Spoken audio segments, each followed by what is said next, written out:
Today, we're diving into something that touches every area of our lives: effective communication. Imagine trying to bake a cake without knowing the recipe or trying to build a treehouse with no blueprint. Sounds pretty chaotic, right? That's exactly what happens when we don't communicate effectively. So, let's get right into it.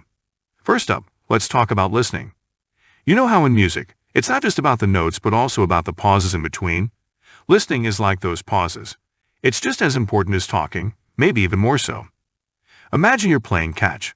If you throw the ball but don't catch it when it comes back, you're missing half the game. Same with communication. Listening is catching the ball. It's your chance to understand what's really going on.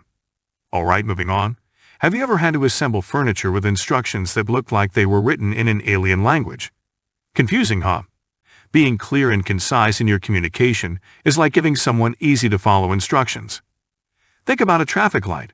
It uses just 3 colors: red, yellow, green, to communicate a lot of information. You don't need a whole paragraph explaining when to stop or go. The colors tell you instantly. Now, let's talk about nonverbal communication. This is like the seasoning in a dish. Even if the main ingredients are there, it won't taste right without the correct seasoning. Your facial expressions, gestures, and even the tone of your voice, they all add flavor to your words.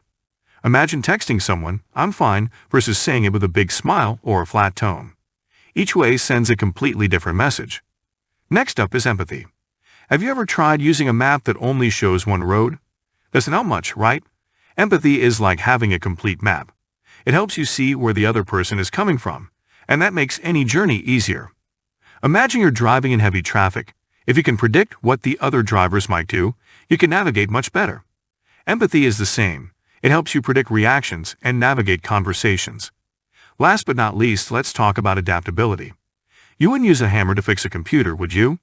Similarly, not all communication is the same. Sometimes you need to adapt your style. Think about how you talk to your grandma versus your best friend. With grandma, you might be formal and polite. With your friend, it's all casual and laid back. Adaptability is like having a toolbox and knowing which tool to use when. So there you have it. Effective communication is a blend of listening, being clear and concise, understanding nonverbal cues, showing empathy, and being adaptable. It's like baking a cake with the right ingredients and the right recipe. When done right, is a piece of cake. Thank you so much for tuning in. If you found this video helpful, make sure to give it a thumbs up, share it, and subscribe for more great content. Until next time.